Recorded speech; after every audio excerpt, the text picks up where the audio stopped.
Sa Hong Kong ay matatagpuan ang mga matataas na buildings, maliwanag na mga neon signs at mayroong 263 na mga islands na magandang bisitahin. Ang Hong Kong ay may 7.5 million na population kaya masasabing isa ang Hong Kong sa mga populated cities sa buong mundo. Pangalawa din ito sa pinakamahal na bansa para sa mga expats ayon sa survey ng ECA International. Ang mga turista ay madalas na naaakit dahil sa mayroon itong 77 Michelin star na mga restaurants, makukulay na shopping malls, mga flea market hanggang sa luxury shopping at ang napakasayang nightlife. Kaya hindi rin nakapagtataka na maraming expats ang halos ayaw nang umalis sa Hong Kong dahil na din sa maganda at masayang pamumuhay. At isa na doon ang mag-asawang Robert at Nancy Kiesel.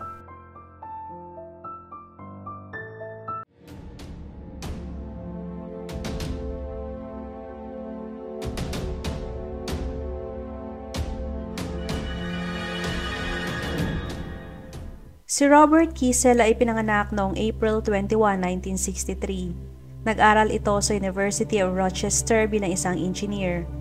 Masayahin at mahinahon ang pagkatao ni Robert. Nakilala niya ang kanyang naging asawa na si Nancy Kiesel taong 80s. Nagpakasal ang dalawa sa East River Yacht Club sa New York at binayayaan ng 3 anak.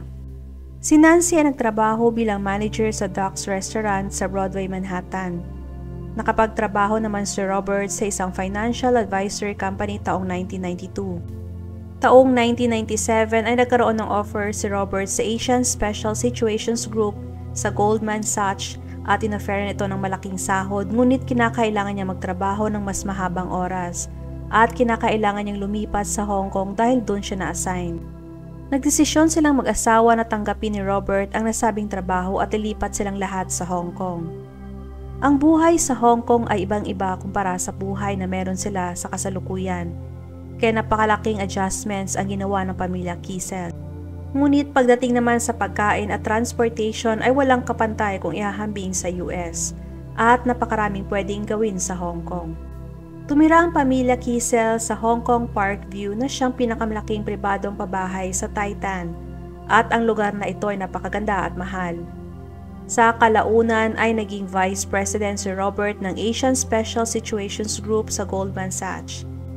At taong 2000 naman ay natanggap naman ito sa Merrill Lynch para mag-manage ng Assets Division at inofferan nito ng sahod na $3 million kada taon. At habang nagiging maganda ang takbo ng career ni Robert, si Nancy naman ay naging Vice President din ng Parent Teachers Board ng isang local school. Naging masaya ang pamilya sa buhay nila sa Hong Kong. Dagdag pa doon ang pagkakaroon nila ng parehong magandang trabaho.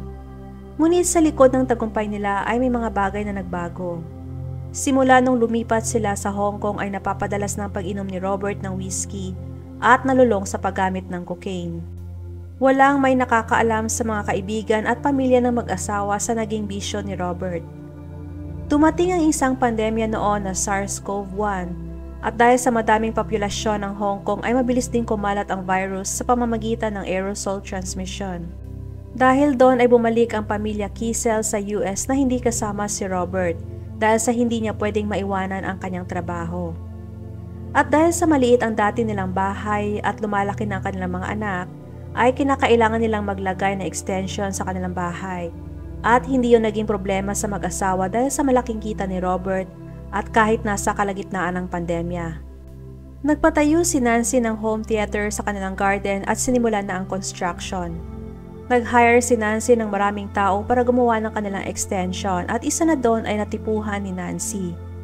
Matalino si Robert at napaka-observant, kaya ramdam niya at may duda siya na may nangyaring iba sa asawa. Ngunit dahil sa malayo siya ay hindi niya pa makumpirma kung tama nga ba ang kanyang hinala. Ang lalaki na nagtatrabaho sa kanila at pinaghihinalaan ni Robert ay si Michael. Si Michael ay isang electrical repairman na nakatira din sa kaparehong lugar sa Vermont at dati itong ikinasal ng 2 beses. At pagdating sa pinansyal na aspeto ay napakalayo ni Michael kumpara kay Robert. Si Michael ay nakatira sa trailer park. At kahit na malaki ang kinikita ni Robert ay kulang pa din to kay Nancy dahil sa kailangan niya ng pagmamahal. Kumuha ng private investigator si Robert para mabantayan si Nancy. At matapos ang ilang linggong pagmamanman, ay nakumpirma ng private investigator na madalas magkasama si Nancy at Michael. Summer ng 2003 ay humupa ang SARS-CoV kaya hiniling ni Robert kay Nancy at sa kanilang mga anak na bumalik na lang sila sa Hong Kong at sinang-ayunan naman ni Nancy. Nangangamba na si Robert sa kanilang relasyon ni Nancy kaya nagsumikap ito na maisalba ang kanilang relasyon sa kabila ng ginawa ni Nancy. Ngunit itinuloy pa rin ni Nancy ang pakikipagrelasyon nito kay Michael. Araw-araw pa din itong kausap si Michael gamit ang prepaid phone.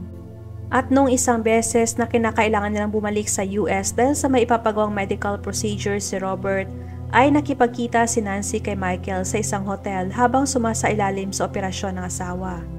Mas lumala ang relasyon ni Nancy at Robert habang tumatagal at mas napapadalas ang kanilang pag-aaway. Nakaramdam ng pagkabigo sa buhay si Robert dahil sa nangyayari sa kanila ni Nancy, samantalang si Nancy naman ay masaya dahil kay Michael. November 2, 2003, ang pamilya Kiesel ay nasa kanilang apartment sa Hong Kong at dahil weekend ang kanilang mga anak ay nasa bahay lang at binisita sila ng isang kaibigan. Noong paggabi na, si Andrew Tansan na ama ng kaibigang bumisita ay pumunta sa kanilang apartment para sunduin ang kanyang anak. Kaya gumawa si Nancy ng strawberry milkshake para sa kanilang bisita at para na rin kay Robert at sa kanilang mga anak.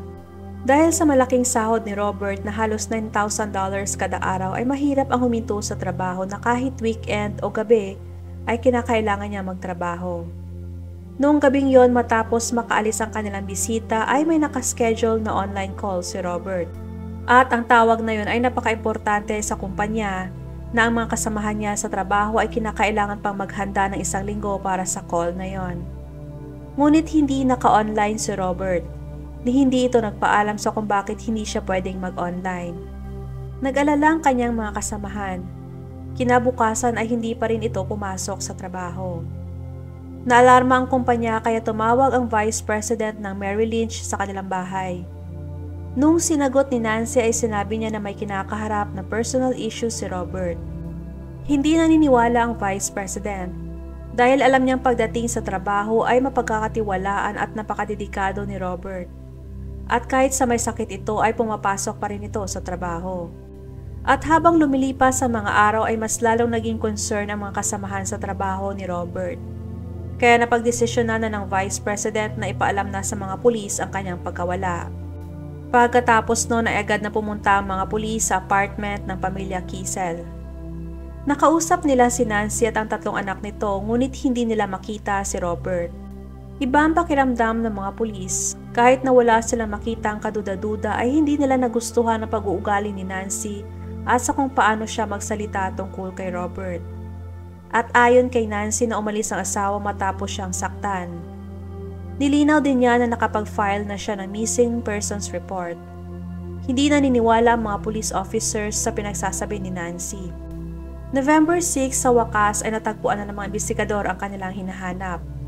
Tumawag sa kanila ang serviceman ng apartment complex at sinabi na nagpatulong sa kanila si Nancy na kunin ang isang lumang carpet sa kanilang garage.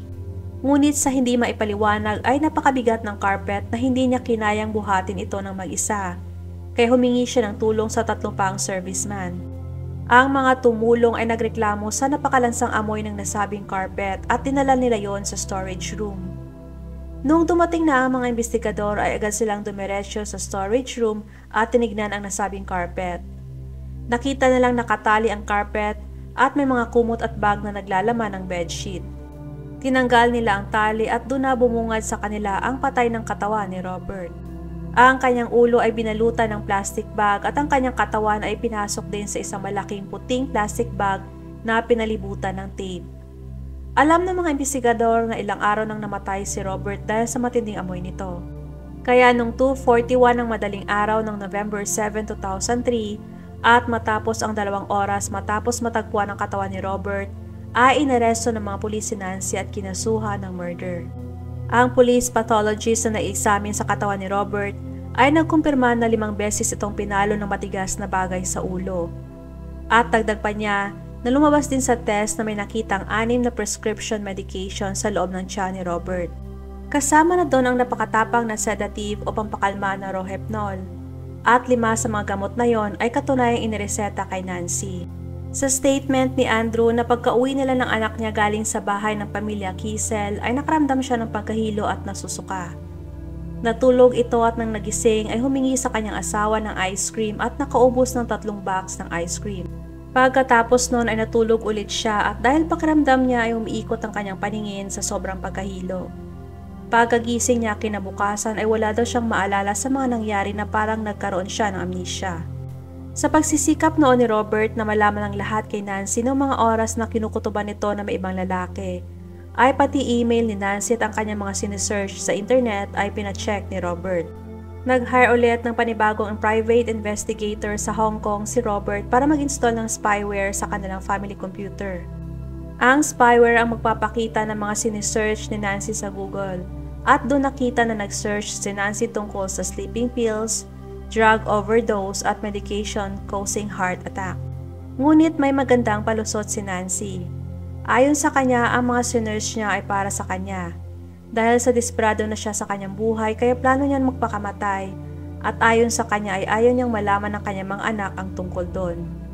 Kaya ayon sa kanya ay naghanap siya ng paraan para palabasin na namatay siya dahil sa heart attack.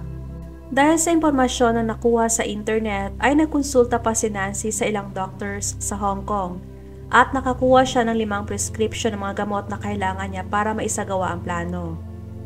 Nagsimula ang paglilitis ni Nancy noong June 2005. Ayon kay Nancy ay lumala ang kanilang relasyon at lumipat sila sa Hong Kong taong 1997. At ayon sa kanya ay doon nagsimulang magbago si Robert. Madalas itong umiinom at gumagamit ng cocaine at sinasaktan siya. Sa kanya daw nilalabas ni Robert ang galit nito o stress sa trabaho. At sinabi pa niya na may duda siyang ang asawa isang homosexual at nakikipagkita sa kapwa lalaki habang nasa business trip ito sa buong Asia. Ngunit ano nga ba ang nangyari kay Robert? Ayon sa prosecution na inipon na ni Nancy ang mga gamot linggo o buwan na ang nakakalipas bago namatay si Robert. Noong October 2, 2003, dinurog ni Nancy lahat ng gamot at inilagay lahat yon sa milkshake ni Robert. Ngunit ang tanong ay bakit nilagyan niya rin ang milkshake ni Andrew? At walang sagot doon si Nancy. Matapos mawala ni Robert ng malay sa kanilang kama ay kumuha ito ng halos 4 na kilong ornament at pinalo ito sa ulo ni Robert ng 5 beses. Agad na namatay si Robert sa tinamong sugat sa ulo. Kinabukasan ay maagang pumunta si Nancy sa malapit na bilihan ng mga carpet. Agad itong bumalik sa kanilang apartment at binalot ng nabiling carpet ang asawa. Pagkatapos noon ay tinago niya sa kanilang cabinet ng 3 araw. Sa kwento naman ni Nancy ay medyo may pagkakaiba. Ayon sa kanya, 2 linggo bago ang nangyari ay nagkaroon sila ng matinding away ni Robert dahil sa posibleng divorce. Dagdag pa niya na nung gumagawa siya ng milkshake para sa kanyang mga anak, ay sinabi daw sa kanya ni Robert na nakapag-file na ito ng divorce at kukunin niya ang mga bata. At habang nag-uusap sila ay may hawak daw na baseball bat si Robert kaya nakaramdam siya ng takot. Sinundan daw niya si Robert pababa sa hallway at bitbit ang ornament para madepensahan ang kanyang sarili.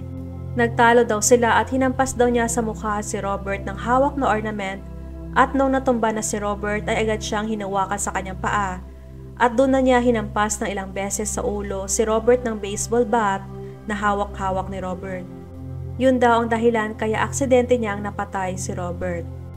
Ngunit nung tinest ang baseball bat ay walang nakitang DNA ni Robert o ni Nancy. At base sa pagkakapalo sa ulo ni Robert ay hindi yun dahil sa baseball bat. At kinabukasan matapos noon ay nakita sa CCTV si Nancy na walang bahid ng kahit ano o nakitaan na nasaktan nito. Ngunit kahit na ganon ay nag-plead pa din ng not guilty si Nancy. September 1, 2005, umabot lamang ng 8 oras ang mga jury sa pag-deliberate at ang kanilang verdict ay guilty si Nancy sa pagpatay kay Robert. At sa batas ng Hong Kong ay mandatory penalty sa kasong murder ang life imprisonment.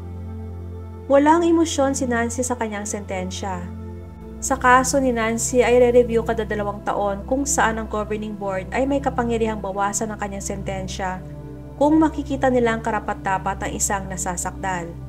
Sa ngayon ay nasa Thailand Institute for Women si Nancy. Kahit na ang motibo sa pagpatay ni Nancy kay Robert ay para maituloy ang relasyon nito kay Michael ng walang hadlang, At kahit na tinawagan siya ni Nancy bago at pagkatapos ng pagpatay, ay hindi masasabing suspect din si Michael ayon sa prosecution. Ang mga anak nila ay ibinalik sa US at doon tumira sa ama ni Nancy. Ngunit nahirapan itong alagaan ng mga bata kaya ibinigay ang mga bata sa kustodiya ng kapatid ni Robert na lalaki na si Andrew.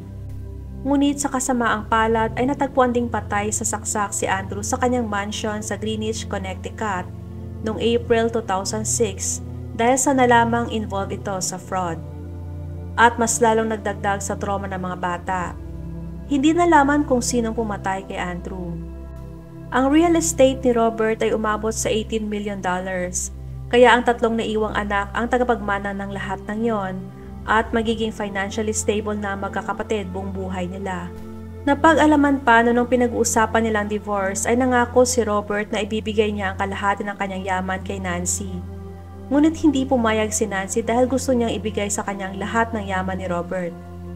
Nang dahil sa kanyang kasakiman ay mas lalo pang wala siyang nakuha ni Kusing at masakit pa ibang buhay na siyang nasa kulungan malayo sa dating tirahan niya. Yun ang pinili niyang landas at yun ay habang buhay din niyang pagsisisihan.